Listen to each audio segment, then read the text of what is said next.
I want to thank you, Alain, and I'm really excited about the fact that this industry event has been put together.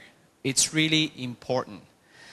Before I start with my presentation and my thoughts, I'd like to say that in an industry that is growing worldwide from 30 to 50% in general, it's absolutely crucial that all of us really get together to understand how to keep growing at that rate.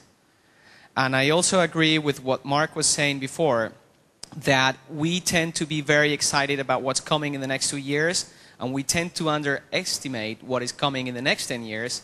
In order to make it happen, we as an industry need to work together. And this first event, I give a big applause to it because I think it's the beginning of a new era. And I'm going to talk about that during my presentation. So this is an interactive conversation, but this is the less interactive thing I've seen in my life. I think if I click here, a light goes back there, and someone just click the bottom. Is that right?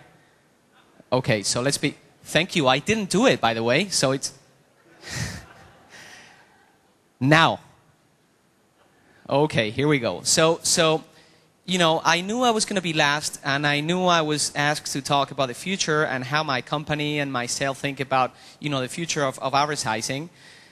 So, you know, I thought, you know, people are going to be tired.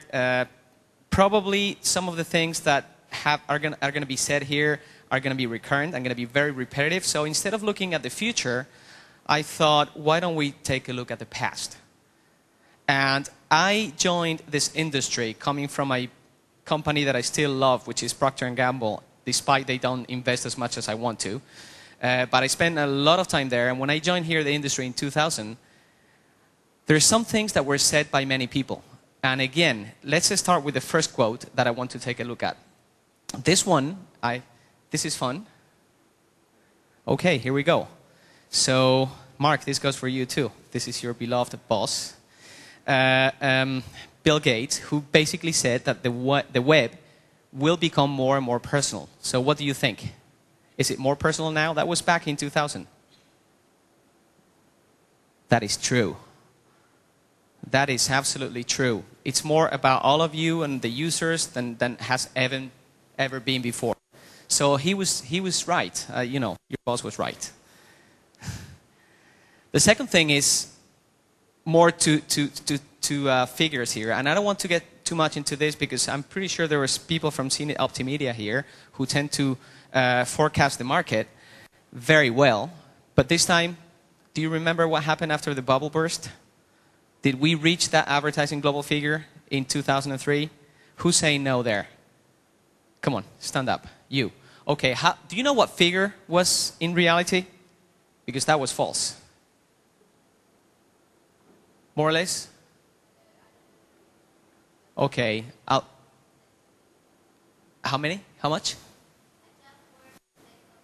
Okay, so you should know, you should look at the past in a good way. So I'll tell you the figure. The figure was $11.5 billion at the time. So again, we were very excited in 2000 about the future. We tended to overestimate it, and reality did not come through. Now it's coming. Let's go to the next one. Marketers plan to increase the internet advertising at a higher rate than any other medium. Is that right or not? That was wrong? So the internet market was going to grow at a much higher rate than the rest of the media? Is that right or not? Come on. It's true. I mean, 2005, internet represented already 5 to 6.6% of total spending, and we're now forecasting to be at 9% in 2009. And that is beginning to be what I call material, because that's going to be over the level of radio investment, for example, in 2009. Next one. Internet would stop store construction. That's true. That was said by Deloitte and Touch in 2000. Is that true after 7 years? Well, that's absolutely false. And in fact, in these 7 years, the rate of new constructions has been like 30% higher than the construction level that we had back in the last 7 years of the 20th century. Let's go to the next one. this is interesting because, someone said back there that the strong online players will be hit by the problems, but that at the end of the day, they will survive, and the small one will fail. Is that true or not? Well, believe it or not, it's true. It's true because what happened is that big companies have made their way through. Companies like Google, like MSN, like Amazon, like eBay were one of those that were there at the beginning. They're now still here playing the game. And this game, as you probably know, is basically global. Global means scalable, which means that, if you are in the net, in a global platform like it is right now, you have much more chances to really be successful. This one is about advertising itself, and it's saying, we were saying at that time that real online mediums that were working with advertisers, trying to really understand their demands from a return on investment point of view, were going to be successful. And when I mean return on advertising, I don't mean click through, because that was what was considered back in 2000 return on advertising, is, if you may remember. Right now, that's true. The other one that we're saying in 2000 is that basically advertising was not going to work, and I do remember that by heart. They used to say everything should be premium content related. That means that all monetization capacity that companies would have would be basically by charging end users, for premium services or premium content. Advertising was not going to be really what was going to be driving most of companies' revenues. Is that true or false? That's a tough one, isn't it? Well, I remember in 2001, people saying you should move away from advertising. You should be charging for music. You should be trying to charge for everything that you're producing. Someone here today said, well, people in the net, they really want free things, at least, to have fun with.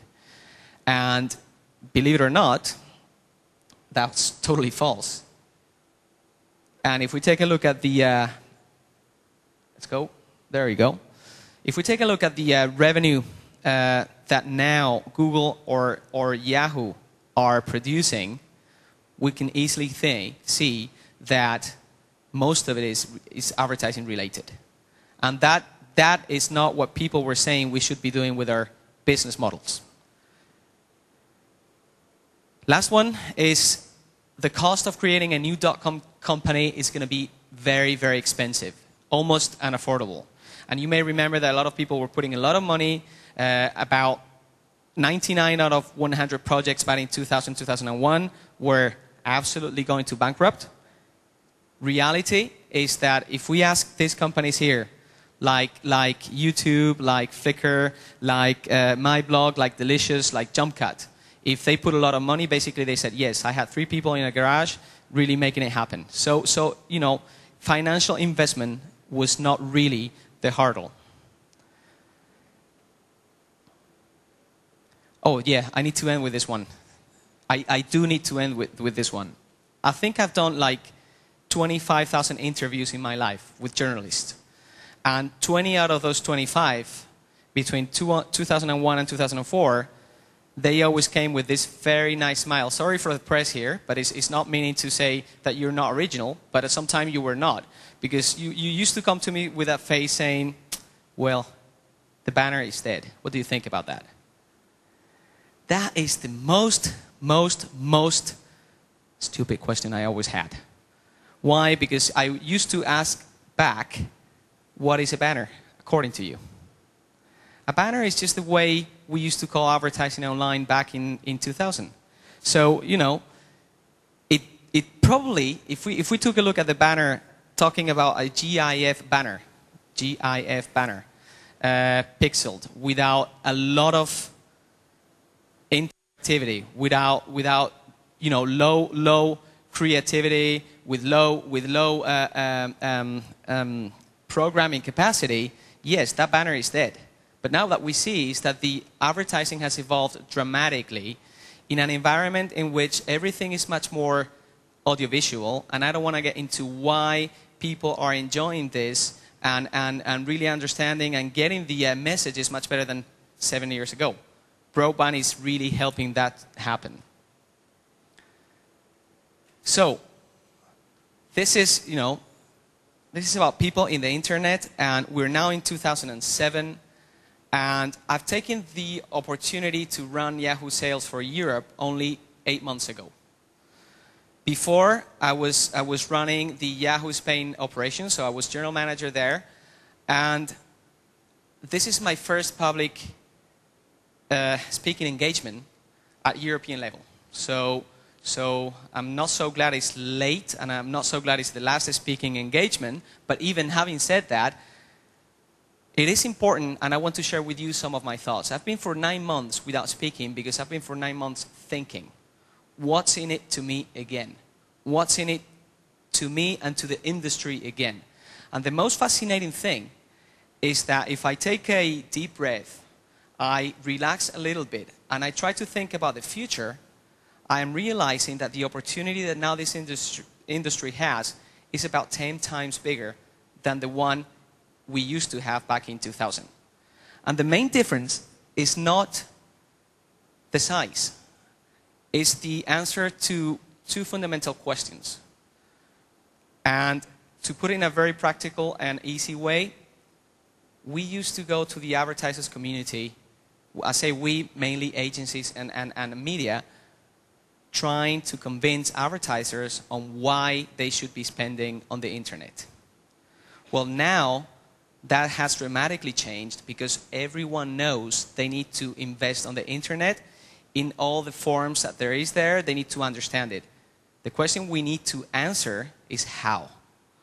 How do they need, or do you, if you are an advertiser here, how do you need to make it happen in the internet?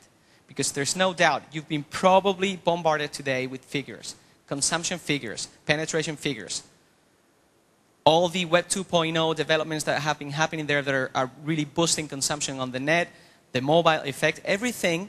We're not stupid as advertisers. I've been an advertiser myself for a long time. But, it comes to the time is, yes, I need to be there. The question is how. And this is what the industry needs to do now. It's not why, it's how. And this is what the IAB should be probably thinking about. It's the how, not the why. So, taking a look at the future, I'm going to spend less time here because I have 6 bullet points here, but they're somehow pretty much the same. Although from a different angle, I'm going to try to explain them in about 5 minutes. First thing is that in the future, internet will become mainstream advertising. How we make it happen, that is what we need to work on, and we need to do it fast.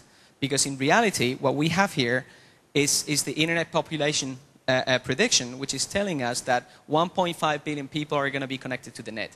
That is big time mainstream.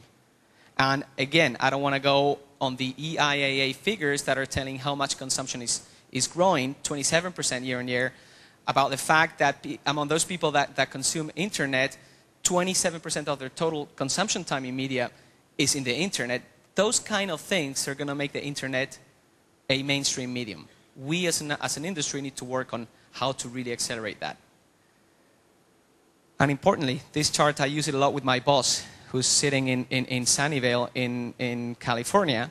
So I tell him that in a mainstream market, Europe is going to do fantastically well. And this is important because Asia is going to grow. The US is going to be less important in the total online advertising industry. The European part of the pie is going to be bigger. So those of you who are working here in the European market, you should be increasing your targets in the future. There will be much more mobile phones and devices than there are PCs at this point. And this is pretty much even material for Europe, in which by 2010, we are predicting that there will be 1 PC per 9 mobile devices. So now, if we take this into consideration a little bit, and this is again back to the excitement that Mark Russell was saying, 3 things that are happening here. First, the mobile operators, the carriers, are really thinking, and are really trying to understand how to make how to take part of the advertising profit that is going to be here. The second one, there is a tendency all over Europe to really create flat fees So we can consume, like we do consume the internet at home with a landline. And the third one is that there are companies like mine thinking about how to create really relevant products that work for the mobile. And let's make a little bit of fun, because this is, next one, please. Okay, this is the reality of some advertising products today. And this probably looks like the internet back in 1995. So you may look at that and say, okay, oh my God, that looks crappy. Oh my God, this is what Yahoo is doing in the advertising mobile space? That looks really bad, doesn't it? Okay, it's just a starting point. It is a starting point. We're creating products like, I don't know if you heard about Yahoo One Search, that if you search for a term like, let's say, Brussels, you don't get just, you know, the list of search results for Brussels. You get the weather for Brussels, you get the movie theaters for Brussels, you get all the transportation information for Brussels, the map, and then you get the search listings. So, you know, there is a lot of development coming out here. There is, I don't know if you heard about, we just signed a contract with Vodafone in the UK, by which we are providing them with the technology to serve advertising, and we are also commercializing their advertising. This is how it's going to look like, how it's looking like right now. But believe you me, I would like to be here 5 years from now and show you the evolution. Video. So yeah, that doesn't sound new to you, so I'm not going to spend too much time. But you know, the thing that is happening here, whatever we call user-generated content or head content, is going to really enhance the ability, the capacity that we as an industry have to really push video advertising. There's two things that are happening next year that are relevant. Is that those rich media vendors that are basing their offer in video, they, as an average, have increased their sales by 120%, which is dramatic. And the other thing that is probably interesting to see, because we were talking about head content and user-generated content, we are now experiencing with some of the main media companies of the offline world, like Eurosport, on trying to really make the best combination of video head content and user-generated content. So we have a deal in place in 4 countries that is coming through, and that is meant to really combine the new world and the old world and to see what happened there. So moving on, social media, the way to engage consumers and users. You know, again, I'm not a guru. I don't think Yahoo is thinking about about the industry in many different ways, but this is key, and we are embracing this as a company probably more than others. We're seeing since 2-3 years ago that user has become key, has become centric, and it's basically now they have the power, or you have the power, to publish, to distribute, and also to share information and content with everyone. And if we really understand what that means for the advertiser and for the user at the same time, we will be in the sweet spot. So, you know, products like this that are the so-called Web 2.0 tools or Web 2.0 products are increasing dramatically. I'm going to put you an example again about one of the features that we launched only 1.5 years ago. It's called Yahoo Answers. It's you know, I tend to see it's such a dumb product. It's just a product in which you go and you ask whatever you need to know, and the community tells you about it. So if you want to know which are the best bars in Brussels so I can go to have the best beer tonight, I do the question in the morning, I get the answers through the day, and here you go. I don't go through the search engine. I'm trying to get the knowledge that the community has. Well, this is not being built in a garage. This was built by Yahoo. Any of you know how many unique users Yahoo Answers has in the world after 1.5 years? I'm not trying to sell Yahoo. I'm trying to sell the effect that the Web 2.0 on the social media is having right now. Any guess? So close to 100 million in 1.5 years. And, you know, it's just a product, a dumb product. You ask, and you get the answers by the community. Well, the advertiser will need to learn how to really get into this. Because, we're changing from back to the 1990s in which when we were in the marketing world, I was running Ariel, by the way, at that time. And I was always trying to look for who is the influencer. So the Beckham of the year. Who is the person that is really is going to influence my community, my users? Well, now this has changed because you have influencers, but you have what I call the micro-influencers. Finding those micro-influencers across the web is going to be key. And that's one of the advertisers' challenges, I think, most important ones to be solved.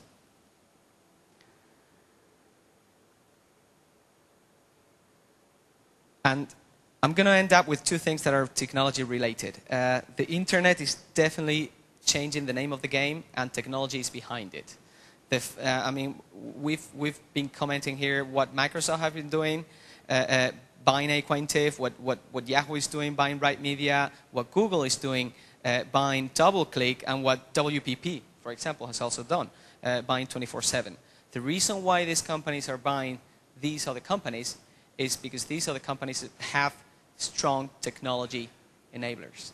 This technology is going to really help to drive this curve.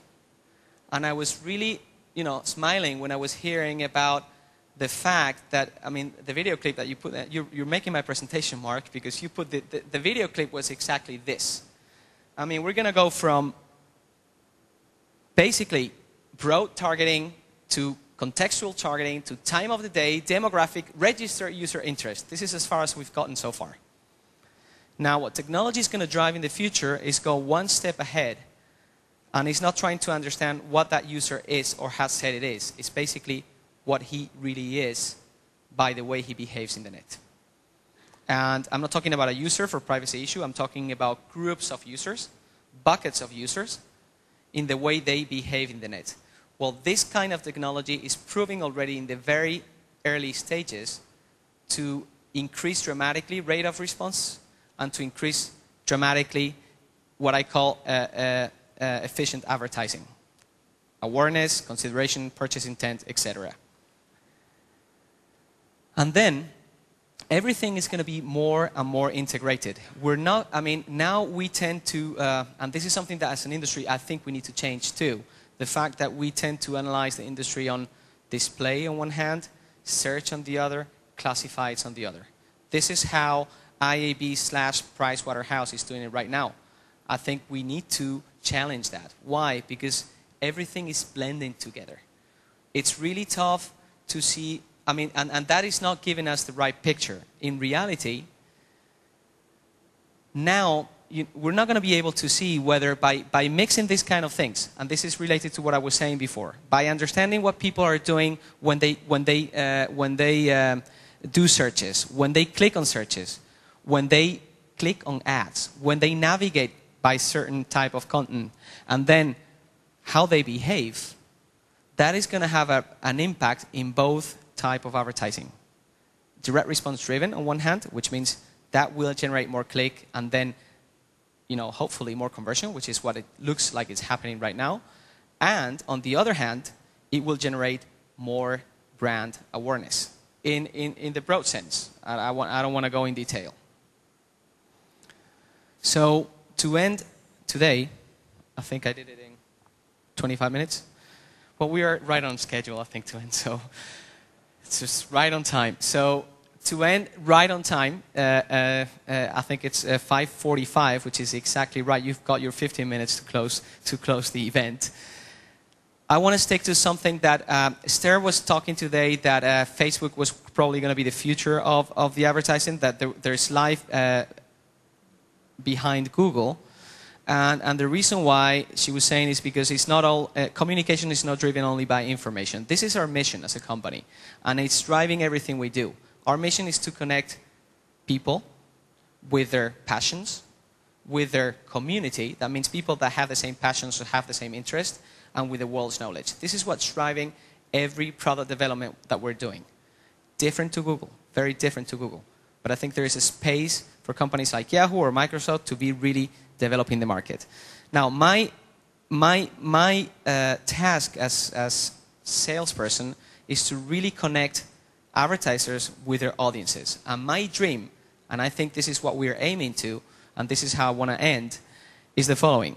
I would like to see in the future, and this is what we should work for, to be in a space in which advertising is even more relevant than the content in there.